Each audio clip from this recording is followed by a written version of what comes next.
갈보리 산 위에 십자가 섰으니 주가 고난을 당한 표라. 험한 십자가를 내가 사랑함은 주가 보혈을 흘림일세.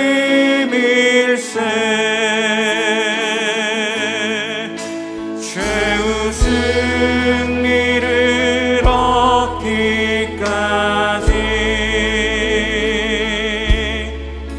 주의 십자가 사랑하리. 빛나며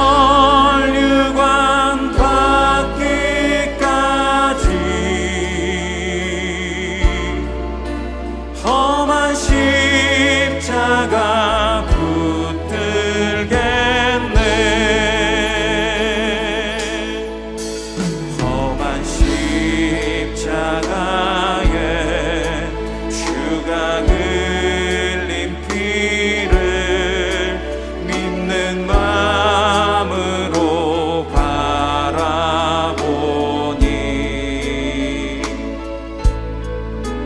나를 용서하고 내 죄 사하시려 주가 흘리신 보혈일세.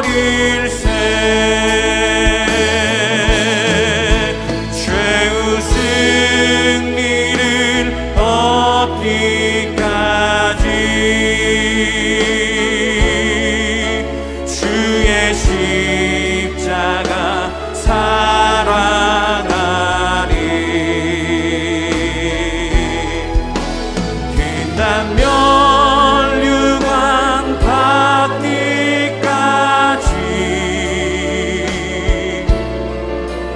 험한 십자가 붙들겠네. 주가 예비하신 나의 본향집에 나를 부르실 그날까지 험한 십자가를 항상 달게 지고 내가 죽도록 충성하리.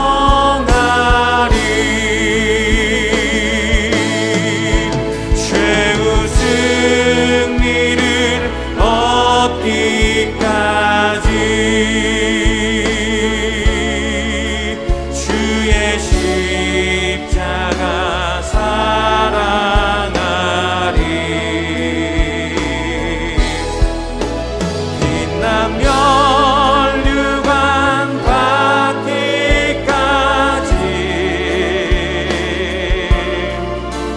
험한 십자가 붙들겠네.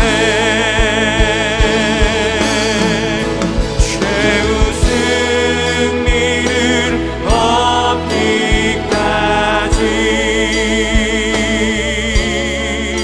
주의 십자가 사랑하리.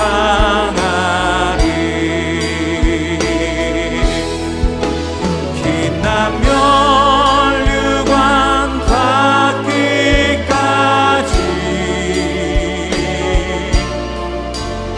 험한 십자가 붙들겠네.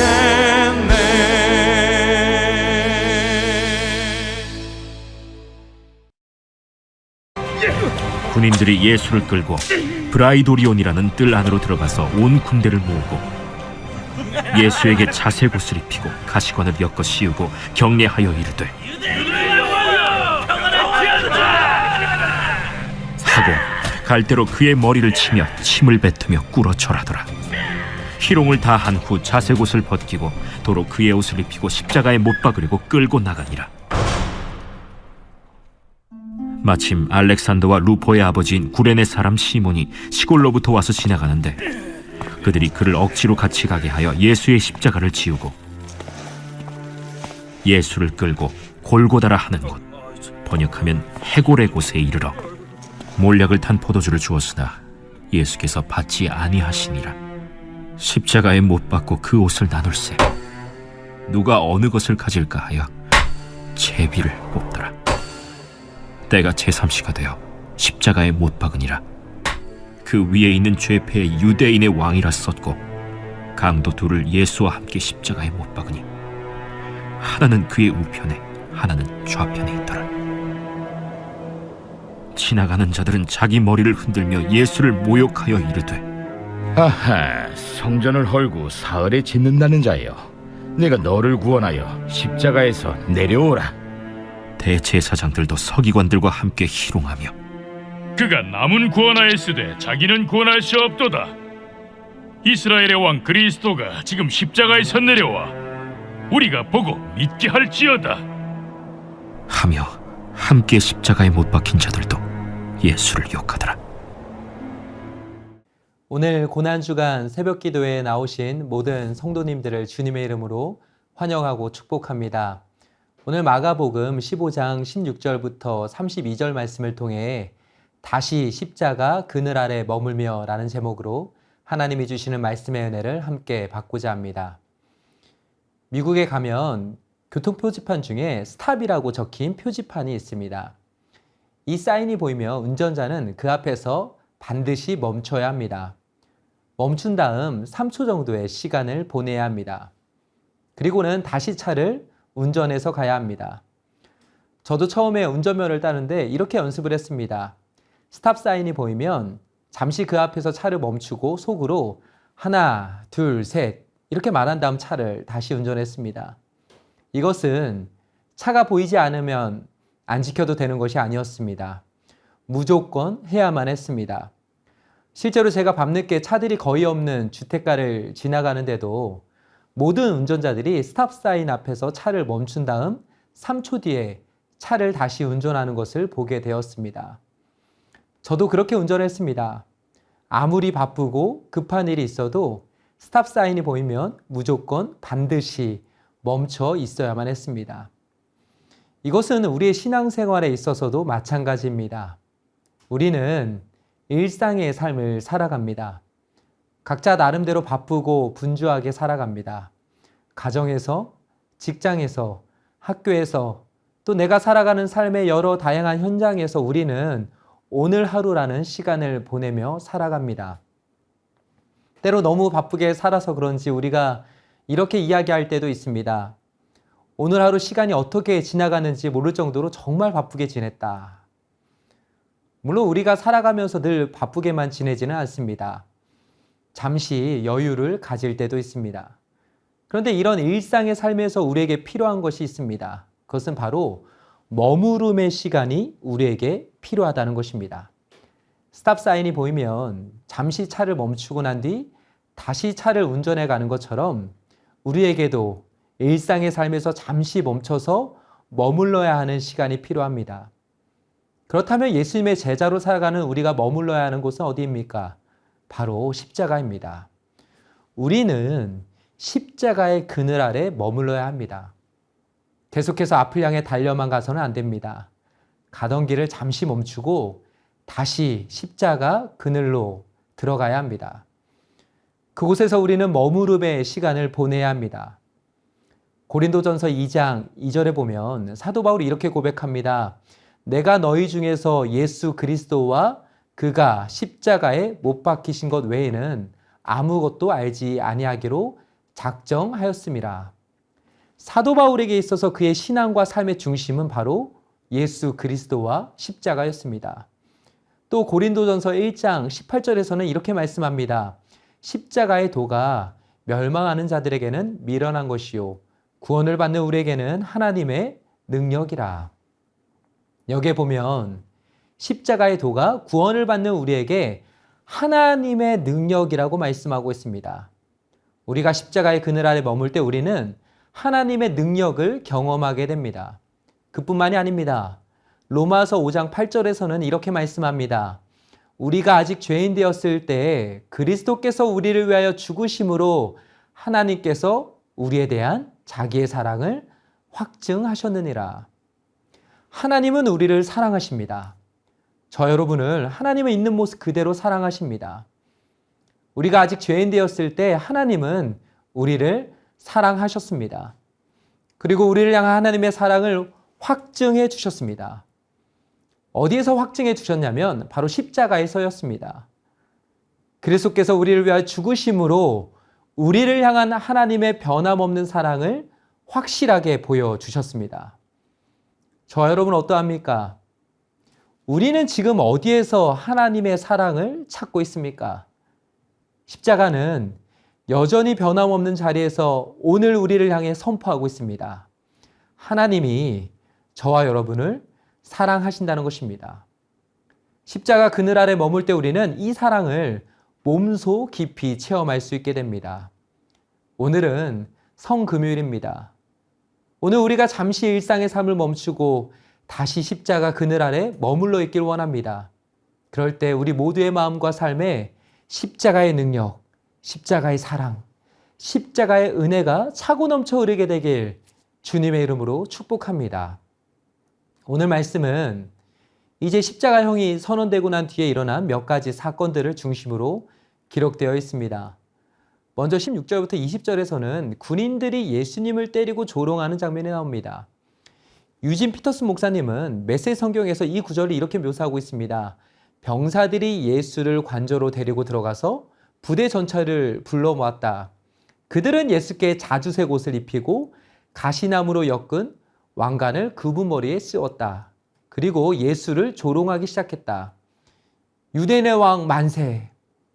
그들은 몽둥이로 그분의 머리를 때리고 침을 뱉고 무릎을 꿇고서 그분께 경배하는 신용을 했다. 실컷 즐기고 난 그들은 예수의 자주색 망토를 벗기고 다시 그분의 옷을 입혔다. 그런 다음 예수를 십자가에 못 박으려고 끌고 나갔다. 성경은 분명 지금 이들이 하는 모든 행동들이 전부 예수님을 조롱하기 위해서라고 말씀하고 있습니다. 그리고 이제 21절에서는 구레네 사람 시몬이 갑자기 등장합니다. 이미 예수님은 육체적으로 십자가를 지고 갈 수가 없었습니다. 그러자 그때 마침 그곳을 지나가던 시몬을 군인들이 부릅니다. 그리고는 예수님을 대신하여 억지로 시몬에게 십자가를 지고 가게 합니다. 그렇게 십자가 처형이 이루어지는 골고다 언덕에 도착하였습니다. 22절부터 27절에서는 이제 예수님이 십자가에 못 박히시는 장면을 기록하고 있습니다. 24절에 보니까 이렇게 말씀합니다. 십자가에 못 박고. 그 다음 25절에서는 이렇게 말씀하고 있습니다. 때가 제3시가 되어 십자가에 못 박으니라. 예수님은 십자가에 못 박히셨습니다. 그리고 28절로 넘어가서 32절까지 성경은 십자가에 못 박힌 예수님을 바라보던 사람들이 예수님을 모욕하는 장면을 기록하고 있습니다. 특히 29절에 보면 지나가는 사람들이 예수님을 모욕합니다. 이때 쓰여진 모욕하다라는 동사를 보니까 하나님을 모독하다라는 의미가 그 안에 담겨 있습니다. 마가복음 14장에 보면 예수님이 신성모독죄를 지었다고 말했습니다. 그런데 실제로 지금 누가 하나님을 모독하고 있었냐면 바로 십자가를 둘러싼 사람들이었습니다. 저 안에 사랑하는 여러분, 오늘 우리는 십자가와 십자가를 둘러싼 지금 이 모습들을 다시 바라보고 있습니다. 이 십자가 그늘 아래 머물면서 우리는 오늘 두 가지를 기억해야 합니다. 먼저 첫 번째는 우리가 걸어가야 하는 길입니다. 오늘 십자가를 향해 걸어가시는 예수님의 모습을 보면 예수님은 흔들리지 않으셨습니다. 포기하지 않았습니다. 예수님은 예수님이 가셔야만 하는 그 길을 가셨습니다. 끝까지 가셨습니다. 주위에 예수님을 조롱하는 사람들의 소리와 함성이 예수님을 뒤덮고 있을 때도 예수님은 꿋꿋하게 십자가의 길을 걸어가셨습니다. 십자가에 못 박히신 이후에도 계속해서 하나님을 모독하며 비웃고 있는 사람들의 유혹과 소리에도 예수님은 가야 할 길을 가셨습니다. 예수님은 아셨습니다. 무엇을 아셨냐면 자신이 죽는 것이 죄인인 우리를 살리는 유일한 길임을 예수님은 아셨습니다. 고난의 잔을 그 어느 누구도 대신 마실 수 없다는 사실을 아셨기에 예수님은 기도하고 하나님의 뜻대로 그 길을 순종하며 걸어가셨습니다. 요한복음 12장 24절에 보면 예수께서 이렇게 말씀하셨습니다. 내가 진실로 진실로 너에게 이르노니 한 알에 밀이 땅에 떨어져 죽지 아니하면 한 알 그대로 있고 죽으면 많은 열매를 맺느니라. 예수님은 죽기 위해 이 땅에 오셨습니다. 그리고 실제로 십자가에 달려 죽으셨습니다. 고린도전서 1장 23절을 보면 십자가에 못 박히신 예수님이 유대인들에게는 거리끼는 것이었다고 말씀하고 있습니다. 여기에서 거리끼는 것이라고 말할 때 이것은 걸려 넘어지게 하는 장애물이라는 뜻입니다. 예수님의 십자가는 그들에게 장애물이었습니다. 그뿐만이 아닙니다. 이방인에게는 십자가가 미련한 것이었다고 말씀하고 있습니다. 십자가를 통한 구원의 방법은 인간의 지혜와 세상의 방식으로는 도무지 이해할 수도 없고 받아들일 수도 없었던 어리석은 것이었습니다. 그래서 오늘 본문 29절과 30절에 보면 지나가던 사람들이 십자가에 달리신 예수님을 향해 이렇게 조롱하고 있었던 것입니다. 아하, 성전을 헐고 사흘에 짓는다는 자여, 내가 너를 구원하여 십자가에서 내려오라고. 31절과 32절에서는 대제사장들과 서기관들이 예수님을 비웃으며 이렇게 말했습니다. 그가 남은 구원하였으되 자기는 구원할 수 없도다. 이스라엘의 왕 그리스도가 지금 십자가에서 내려와 우리가 보고 믿게 할지어다. 주 안에 사랑하는 여러분, 한 번쯤은 흔들릴 수도 있었을 텐데 예수님은 그래도 가야 할 길을 묵묵히 걸어가셨습니다. 그 길만이 구원을 이루는 길이었고 예수님이 죽어야지만 우리가 살 수 있었기 때문에 예수님은 그 죽음을 향해 끝까지 걸어가셨습니다. 저와 여러분은 어떠합니까? 예수님을 믿는 우리가 걸어가야 하는 길을 분명히 알려주셨습니다. 마태복음 7장 13절부터 14절 말씀에 이렇게 말씀하고 있습니다. 좁은 문으로 들어가라. 멸망으로 인도하는 문은 크고 그 길이 넓어 그리로 들어가는 자가 많고 생명으로 인도하는 문은 좁고 길이 협착하여 찾는 자가 적음이라. 우리가 예수님의 길을 뒤따라 걸어가는 것이 때로는 미련하고 어리석어 보일 수도 있습니다. 그러나 내가 죽고 예수님이 사시는 그 길을 걸어가는 것이 맞는 것입니다. 잘 가고 있는 것입니다. 오늘 십자가 그늘 아래 머물면서 우리는 다시 확인해야 합니다. 지금 내가 잘 가고 있는지 돌아봐야 합니다. 그리고 우리는 계속해서 걸어가야 합니다. 어떤 상황과 환경 속에서도 우리는 그래도 가야 합니다. 주님이 말씀하신 그 십자가의 길을 우리도 걸어가야 합니다. 왜냐하면 그 길을 걸어가는 것이 바로 내가 사는 길이기 때문이고 우리가 사는 길이기 때문입니다. 그런가 하면 두 번째로 오늘 우리가 기억해야 하는 사실이 있습니다. 그것은 바로 하나님은 여전히 일하고 계신다는 것입니다. 오늘 보면 24절에 보면 군인들이 예수님의 옷을 나눠 가지기 위해 제비뽑기 하는 장면이 나옵니다. 사실 이것은 이들이 아무 생각 없이 그냥 한 것입니다. 그런데 참 신기한 것은 지금 이들이 한 행동들을 통해 시편 22편 18절 말씀이 성취되고 있었다는 것이었습니다. 시편 22편 18절에 보면 이렇게 말씀하고 있습니다. 내 겉옷을 나누며 속옷을 제비 뽑나이다. 시편 22편 6절에는 이런 말씀도 기록되어 있습니다. 나는 벌레요 사람이 아니라 사람의 비방거리요 백성의 조롱거리니이다. 십자가 밑에서 사람들이 예수님을 조롱하고 있었던 그 순간에도 결국 하나님의 말씀은 이루어지고 있었습니다. 특히 오늘 본문 21절에 보면 구레네 사람 시몬이라는 사람이 나옵니다. 군인들이 때마침 시골에서 올라온 이 사람을 억지로 붙잡았습니다. 예수님의 십자가를 대신 지고 가게 하였습니다. 이 사람이 원했던 것이 아니었습니다. 등 떠밀려서 억지로 하게 된 것이었습니다. 그런데 나중에 이 시몬의 가정에 대해 성경은 이렇게 말씀하고 있습니다. 로마서 16장 13절 말씀입니다. 주 안에서 택하심을 입은 루포와 그의 어머니에게 문안하라. 그의 어머니는 곧 내 어머니니라. 여기에 나오는 루포가 누구냐면 바로 시몬의 아들이었습니다. 루포의 어머니는 누구였습니까? 시몬이 아니었습니다. 이들은 사도 바울의 든든한 믿음의 동역자였습니다. 오늘 본문 말씀에서 우리는 예수님의 고난과 죽으심을 바라보고 있습니다. 더 이상 소망이 없는 것처럼 느껴지는 그런 장면들을 만나고 있습니다.